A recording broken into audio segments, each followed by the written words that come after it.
Alors que les auditions à l'aveugle se terminent ce soir, Pascal Guix, producteur artistique de l'émission, livre quelques révélations sur l'envers du décor de ce moment capital. Que se passe-t-il pour les candidats avant qu'ils ne rentrent en plateau? Une demi-heure avant leur passage, les talents, par groupe de 10, sont isolés dans une salle que l'on appelle le Macumba. C'est un endroit où tout peut arriver. L'ambiance est très particulière, chaque artiste a sa façon de gérer la pression, certains se mettent dans un coin, tandis que d'autres ont besoin d'extérioriser. Des coachs vocaux sont présents dans la pièce. Si jamais un candidat a besoin de se rassurer sur une note, les talents ont-ils le droit de choisir leur chanson?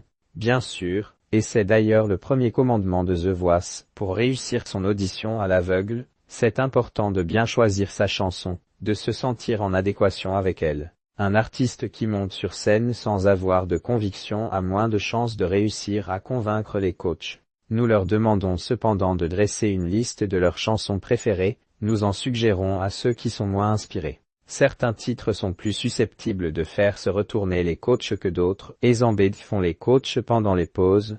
Rien d'original.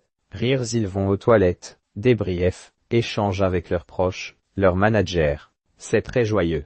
Notre sport favori, c'est d'éviter qu'ils croisent un talent au détour d'un couloir. À partir du moment où l'un d'eux quitte le plateau, c'est le branle-bas de combat. Toute l'équipe est en contact par talkie-walkie et oreillette, et nous lançons une alerte coach. En 14 ans, nous avons toujours réussi à gérer ce défi de taille. Est-ce qu'il arrive parfois que certains talents craquent après leur prestation? Oui. Nous encadrons particulièrement ceux qui n'ont pas été sélectionnés. Bruno Berber, le directeur de casting, a toujours un petit mot pour chacun. Les chanceux qui continuent l'aventure rencontrent, par la suite, les médecins. On s'assure qu'ils vont bien et qu'ils sont en état de poursuivre le programme. Il nous est arrivé qu'un candidat supporte mal les lumières qui clignotent un peu trop fort. Nous avons fait en sorte de les ajuster pour lui. Est-ce que les talents sont influencés dans leur choix de coach? Non, mais ils sont très demandeurs d'informations.